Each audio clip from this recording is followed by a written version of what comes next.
ನನ್ನ ಆ ಬುದ್ಧನ ಆಲೋಚನೆ, ಮಹಾತ್ಮ ಬುದ್ಧನ ಆ ವ್ಯಕ್ತಿತ್ವ, ಅವನ ಧರ್ಮ ಬೋಧನೆ, ಅವನ ಇಡೀ ಜೀವನದ ಒಟ್ಟು ಸಾರಾಂಶ, ಉಪದೇಶ ನನ್ನ ವ್ಯಕ್ತಿತ್ವದಲ್ಲಿ ಕೆಲಸ ಕಾರ್ಯದ ರೂಪದಲ್ಲಿ ಕಾಣ್ತಾ ಇದೆಯಾ? ಪರಶುರಾಮ ತಂದೆಯ ವ್ಯಾಖ್ಯ ಪಾಲಕ, ನನ್ನ ಮನೆದೇವರು ಸೌದತ್ತಿ ಯಲ್ಲಮ್ಮ, ಅವರ ಮಗ, ಅವನ ತಂದೆ ಜಮದಗ್ನಿ, ಮಹಾನ್ ಋಷಿ. ಆ ಆಜ್ಞಾಧಾರಕ ಪರಶುರಾಮನ ಗುಣಗಳು ನನ್ನಲ್ಲಿದೆಯಾ?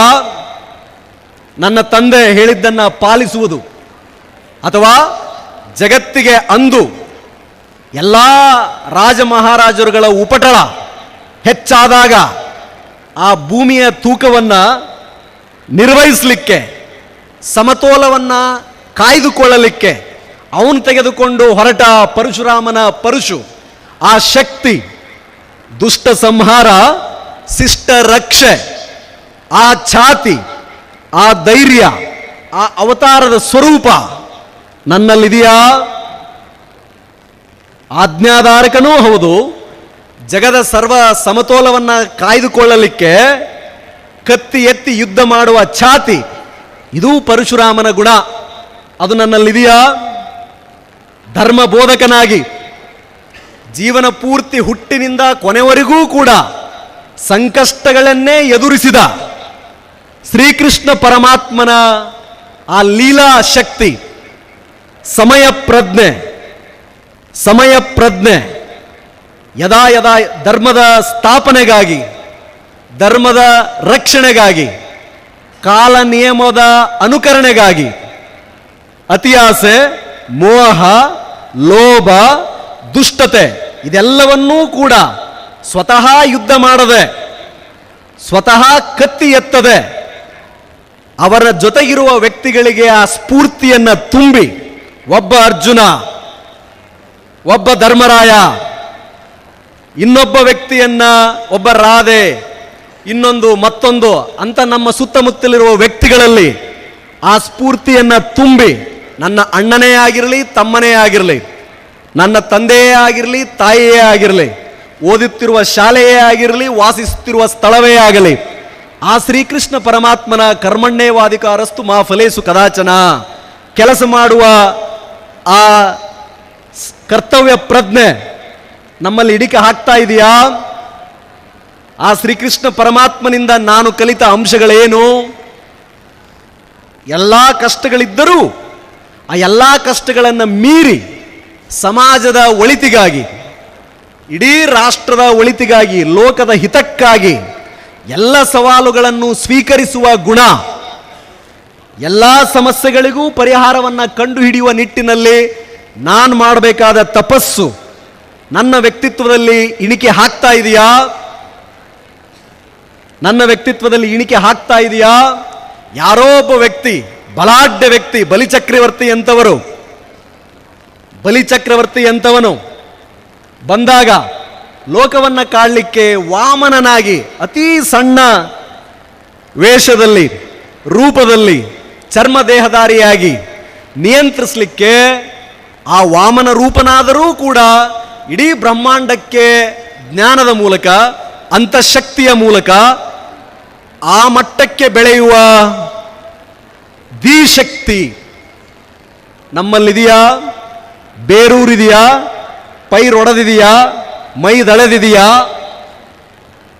ಈ ಪ್ರಶ್ನೆ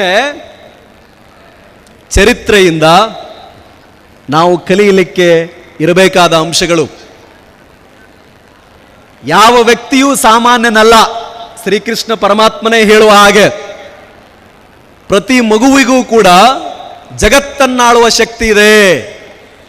ನಾನು ಹೇಳುವುದಲ್ಲ, ನಮ್ಮ ಪರಂಪರೆ ಹೇಳುವ ಮಾತು, ನಾನು ಹೇಳುವುದಲ್ಲ, ಇತಿಹಾಸ ಹೇಳುವ ಮಾತು. ಪ್ರತಿ ಮಗುವಿಗೂ ಕೂಡ ಜಗತ್ತನ್ನಾಳುವ ಶಕ್ತಿ ಇದೆ ಎನ್ನುವುದಾದರೆ ನಮ್ಮ ಈ ಮೆದುಳು, ನಮ್ಮ ಈ ಹೃದಯ, ನಮ್ಮ ಆಲೋಚನೆ, ನಮ್ಮ ಗ್ರಹಿಕೆ ಎಲ್ಲವನ್ನೂ ಆಸ್ವಾದಿಸಿ ಸಮಾಜದ ಸಂರಚನೆಗೆ, ಒಳ್ಳೆ ರೀತಿಯಲ್ಲಿ ನಡೆಯಲಿಕ್ಕೆ, ಆ ಆಲೋಚನೆಗಳು ಬೆಳೆದು ಹೆಮ್ಮರವಾಗಿ ಇತರರಿಗೆ ನೆರಳು ಕೊಟ್ಟ ಉದಾಹರಣೆಗಳು ಚರಿತ್ರೆಯಲ್ಲಿ ಇದೆ ಎನ್ನುವುದಾದರೆ, ವಿದ್ಯಾರ್ಥಿ ದೆಸೆಯಲ್ಲಿ ನಾವು ಆಯ್ದುಕೊಳ್ಳುವ ಆಯ್ಕೆ ಅಂತಹದ್ದೇ ಆಗಿರಬೇಕು.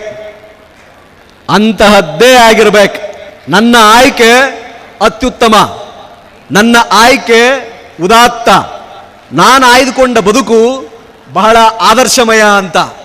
ಹಾಗಿದ್ರೆ ಇದೇನು ಅವತಾರಗಳೆಲ್ಲ ಎತ್ತಿ ಬಂದ್ವಲ್ಲ, ಅದರ ವಿರುದ್ಧ ನಕಾರಾತ್ಮಕ ಶಕ್ತಿಗಳು ಇತ್ತಲ್ಲ, ಈಗಲೂ ಇದ್ದಾವೆ. ಈಗಲೂ ಅಂತಹ ರಾವಣ, ಶ್ರೀರಾಮ ವಧಿಸಿದ ರಾವಣ, ಅಂತ ಕುಂಭಕರ್ಣ, ಆ ಇಂದ್ರ, ಇಂಥವರೆಲ್ಲ ಬಹಳಷ್ಟು ಜನ ಹೊರಗಡೆ ಇರ್ತಾರೆ. ಶ್ರೀಕೃಷ್ಣ ಪರಮಾತ್ಮ ವಧಿಸಿದ ಕಂಸ, ವಾಮನ ಬಲಿ ತೆಗೆದುಕೊಂಡ ಬಲಿ ಚಕ್ರವರ್ತಿ, ಆ ರೀತಿಯ 10 ತಲೆಗಳಿಲ್ಲದೆ ಹೋದರೂ ಮನಸ್ಸು ವಿಕಾರಗೊಂಡಿರ್ತಕ್ಕಂಥ ರಾವಣರು ಬಹಳಷ್ಟು ಜನ ಇರ್ತಾರೆ.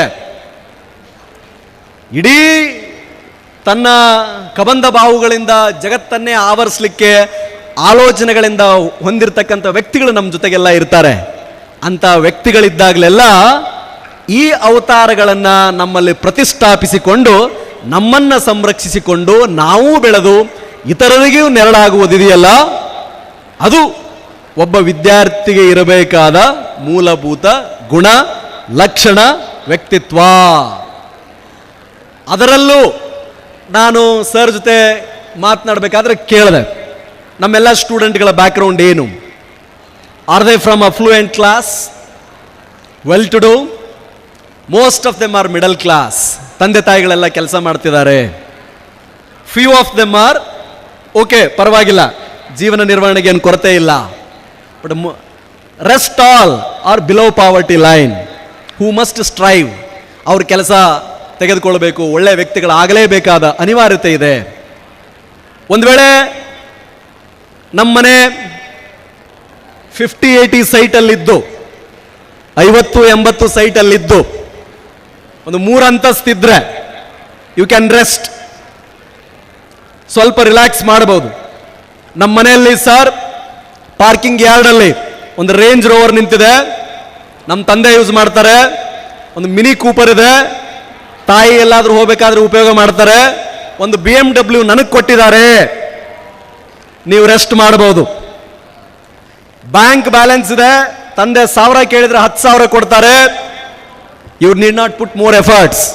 ಸ್ವಾಮಿ, ನನಗಿದಿಲ್ಲ, ನನ್ನ ತಂದೆ ತಾಯಿಗಳು ನನಗೋಸ್ಕರ ಜತನ ಮಾಡ್ತಾ ಇದ್ದಾರೆ, ಕನಸು ಕಂಡಿದ್ದಾರೆ.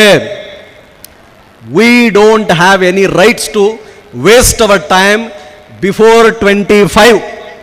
ಮೊದಲ 25 ವರ್ಷಗಳ ಕಾಲ ಬ್ರಹ್ಮಚರ್ಯ ಅಂತ ಏನು ಕರೆಯಲ್ಪಡುತ್ತೆ, ಇದು ಸಾಧನೆಗಾಗಿ ಎಲ್ಲ ಗುಣಗಳನ್ನು ಅರ್ಜಿಸಿಕೊಳ್ಳಲಿಕ್ಕೆ, ಕಲಿಯಲಿಕ್ಕೆ, ಅದು ಸ್ಪೋಕನ್ ಇಂಗ್ಲಿಷ್ ಇರಲಿ, ಪರ್ಸನಾಲಿಟಿ ಡೆವಲಪ್ಮೆಂಟ್ ಇರಲಿ, ಲೈಫ್ ಸ್ಕಿಲ್ಸ್ ಇರಲಿ, ಅದರ್ ಕಾಂಪಿಟೇಟಿವ್ ಎಕ್ಸಾಮಿನೇಷನ್ಗೆ ಪ್ರಿಪರೇಷನ್ ಮಾಡೋದಿರಲಿ. ನಾನು CA ಆಗಬೇಕು ಅನ್ಕೊಂಡಿದ್ದೀನಿ ಅಂತಂದರೆ ಅದ್ರ ಪ್ರಿಪರೇಷನ್, ನಾನು ನೀಟ್ ಮಾಡಿ ಎಂಜಿನಿಯರ್ ಆಗಬೇಕು ಅನ್ಕೊಂಡಿದ್ದೀನಿ ಅಂತಂದರೆ MBBSಗೆ ಹೋಗಬೇಕು ಅನ್ಕೊಂಡಿದ್ದೀನಿ, ನಾನು ಕಾಂಪಿಟೇಟಿವ್ ಎಕ್ಸಾಮ್ ಬರಿಬೇಕು ಅನ್ಕೊಂಡಿದ್ದೀನಿ, ನಾನೊಬ್ಬ ಏರ್ ಹೋಸ್ಟೆಸ್ ಆಗಬೇಕು ಅನ್ಕೊಂಡಿದ್ದೀನಿ, ನಾನೊಂದು ಸ್ವಂತ ಬಿಸ್ನೆಸ್ ಸ್ಟಾರ್ಟ್ ಮಾಡಬೇಕು ಅಂತ ಅನ್ಕೊಂಡಿದ್ದೀನಿ ಅಂದರೆ ಜಗದ ಬೆಸ್ಟ್ ಮಾಡೆಲ್ಸ್ ಅಂತ ಏನಿರುತ್ತೆ, that should be in your finger tips.